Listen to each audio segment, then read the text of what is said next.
High Ahana, কেমন আছিস? হ্যাঁ বান্ধবী, ভালোই আছি। তুই কেমন আছিস? ভালো নেই রে। কেন, কি হয়েছে? আমার না 10,000 টাকার খুব দরকার। তুই যদি আমাকে টাকাটা দিতি তাহলে ভালোই হতো।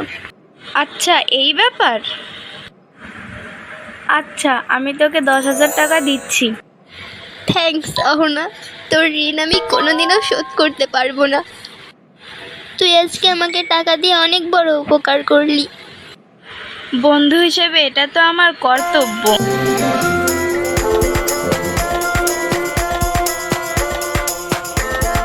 কি রে মোহিনী, অনেকদিন হয়ে গেল, তুই তো আমার টাকা ফেরত দিলি না। আমি তো তোকে বলেছিলাম তোর ঋণ আমি কোনোদিনও শোধ করতে পারবো না। তুই এসব কি বলছিস? তোর মতো বন্ধু থাকার থেকে না থাকাই ভালো।